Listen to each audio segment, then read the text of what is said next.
welcome back again to my YouTube channel. It's me Tia, and today I'm gonna talking about my most favorite book ever, and I've been reading this since 2020. So here it is, Tia is reviewing.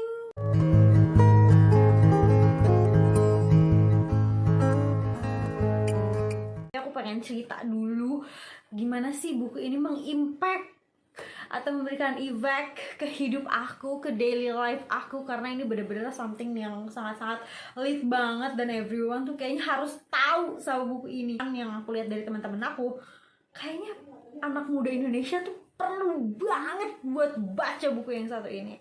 Itu lagi kompetitifnya nih, dunia pendidikan tuh lagi super duper kompetitif.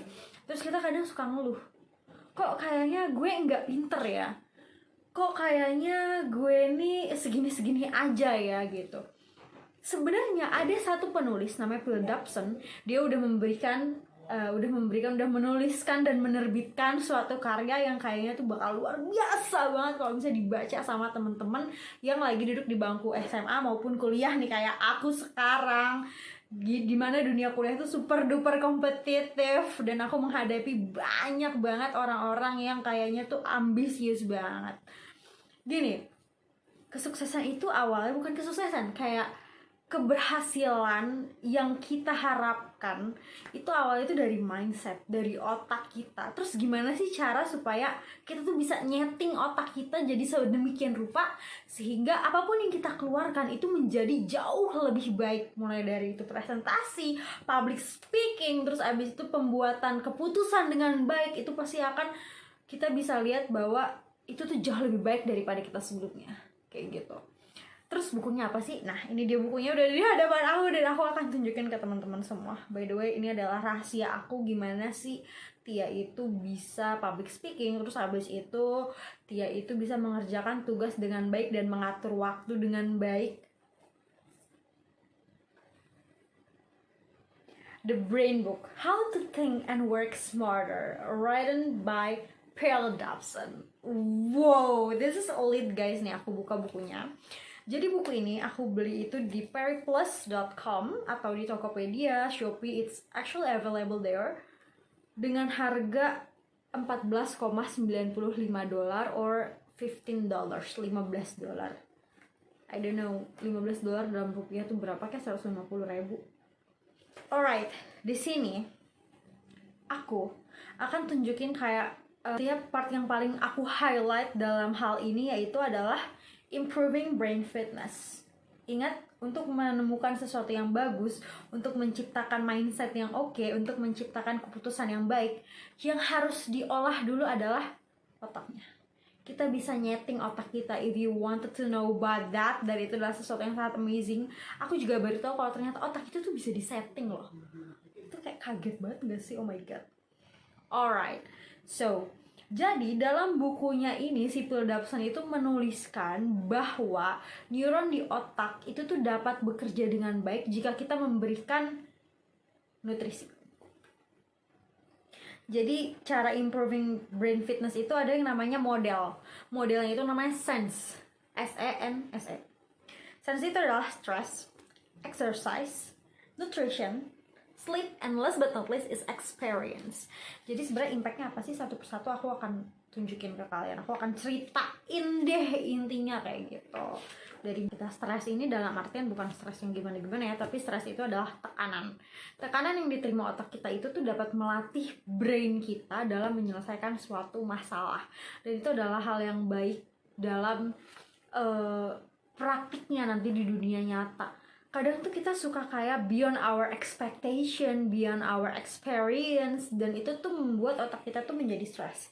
Jadi ada satu bagian di otak namanya itu PVC, dan PVC inilah yang membuat otak kita itu kayak responsive terhadap sesuatu yang baru and saving new memory, dan itulah yang membuat kita itu bisa melatih bagian otak kita menjadi lebih baik. Sehingga untuk terus mengimprove si bagian stress itu ada satu hal yang namanya adalah experience atau pengalaman. Pengalaman yang kita miliki, pengalaman yang kita terima, itu tuh nantinya akan menyebabkan otak kita itu merespons lagi lebih cepat. Jadi ketika kita membuat suatu keputusan, kita dapat melihat dari pengalaman yang sudah pernah kita dapatkan. Seperti itu teman-teman. And after that ada lagi yang namanya nutrition atau nutrisi. How actually nutrition is very important to our brain. Karena gini, ketika kita mendapatkan nutrisi yang sehat, oksigen yang kita dapatkan itu menjadi jauh lebih baik. Dan aliran ke otak pun jauh lebih cepat. Nah, hal itu yang membuat otak kita tuh jauh lebih responsif. Jadi makan makanan lah yang itu yang bergizi, guys. Dan di sini kerennya si Phil Dobson, dia juga nulis bahwa banyak banget nih otak kita itu punya favorite dietnya sendiri loh, gitu. Yang pertama pasti ada water, air. Abis itu fish and seafood. Tapi dengan catatan ikan atau seafood yang dimakan tuh lebih yang kayak salmon, tuna, sardines, dan ikan trout kayak gitu-gitu. Karena itu tuh tinggi sekali dengan omega 3 dan juga DHA. Pasti udah pada tahu dong bukunya. Ini keren banget nih buku. Jadi everyone should have buy this book kalau misalnya kalian pengen punya brain fitness yang oke kayak gitu. Terus di sini juga ditulis ada vegetable and leafy greens. Pokoknya perbanyak makanan itu yang sayur-sayuran hijau untuk improving brain fitnessnya. Terus habis itu ada eggs, terutama egg yolks atau misalnya egg yolks itu dalam bahasa Indonesia apa sih? Kuning telur. Ini apa namanya, otak aku tuh kayak English Indonesia tuh nyampur karena code mixing, guys. So please avoid code mixing in your daily life ya, please banget. Terus habis itu ada nuts atau kacang-kacangan dan lain sebagainya kayak gitu, berries, seeds, turmeric, olive oil, and green tea. Dan di sini juga ada makanan-makanan yang sebenarnya otak kita tuh nggak suka dan harus dihindari karena dapat memperlambat kinerja otak itu sendiri, seperti terlalu banyak gula gitu. Selanjutnya, ini yang paling penting. Mahasiswa itu sering banget yang namanya begadang. Ngaku kalau kalian sering begadang karena sleep ini penting banget. Nah, di sini Phil Dobson itu menuliskan bahwa tidur 6-8 jam sehari dapat membantu kinerja otak menjadi lebih baik. Alasannya ketika kita bangun tidur, otak kita tuh jadi jauh lebih fresh. Nah, di sini juga ada salah satu fakta unik yang aku tuh yang kayak wow gitu. Di sini aku baca bahwa otak yang kekurangan tidur di bawah 6 jam dalam satu hari selama 3 hari berturut-turut, maka itu sama aja kayak dia nggak tidur selama 3 malam. Bayangin guys, kalian tidur di bawah 6 jam selama 3 hari berturut-turut, meskipun itu 4 jam, 5 jam, tapi selama 3 hari berturut-turut kalian kayak gitu terus, itu sama aja kalian kayak nggak tidur 3 hari. Dan itu memperlambat kinerja otak yang bikin kita jadi cepat marah-marah, cepat capek, suka ngamuk. Siapa tuh di sini? Aku juga sih. But I'm pretty sure this book is actually really improve my daily life. Bener-bener segitunya banget. Wow, kayak gitu. Okay, and the last but not least is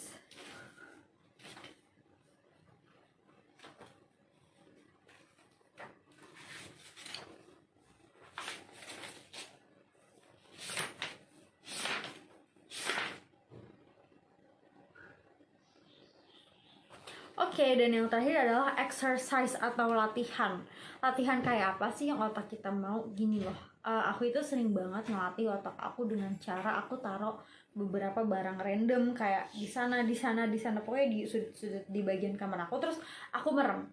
Dan aku selalu ingat kayak apa yang aku taruh di daerah sini, kayaknya aku naruh ini di bagian sini, kayak gitu-gitu aja. Terus habis itu udah 15 kali aku kayak gitu, aku puter urutannya. Jadi dari yang terakhir kali aku taruh di sebelah sana, terus habis itu aku muter lagi sambil matanya ketutup. Itu adalah exercise. Gunanya untuk apa? Untuk meningkatkan memori otak kita. Jadi seberapa lama sih otak kita itu akan menyimpan memorinya?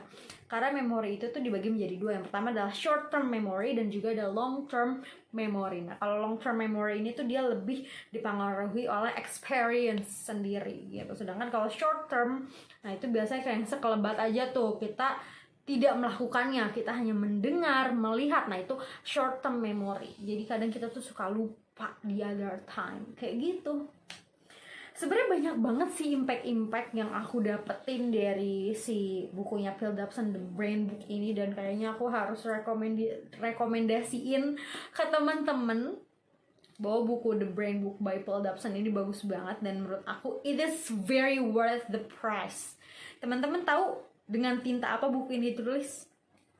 Buku ini tuh ditulis pakai tinta yang warna biru. Dimana tinta warna biru ini tuh lebih stimulannya tuh lebih masuk ke otak. Makanya kalau kalian mau nyatet nih ya, nyatet apapun, please pakai warna biru karena itu lebih stimulan dan bisa lebih cepat masuk buat ke otak. Percaya sama gue? Enggak, percaya sama buku ini. It's written right here dan semua orang harus baca. Oke, itu tadi review buku The Brain Book by Phil Dobson and how it impacts my whole life. Dari yang aku tadinya susah buat ngambil keputusan, malas-malasan, itu berubah 180 derajat jadi Tia yang suka belajar dan suka yang namanya productivity. Asik, keren banget gak sih bukunya? So ya, kalau misalnya teman-teman pengen beli buku The Brain Book ini, I will put the link on the description box and you might check them out. This is a very good. Buat next buku kira-kira aku harus bahas buku apa lagi nih buat self improvement. By the way, this book is very underrated and why people do not read this. I would really recommend this. So, thank you so much for watching and I'll see you guys on my next video. Don't forget to like, comment, subscribe and share to all social media. Bye!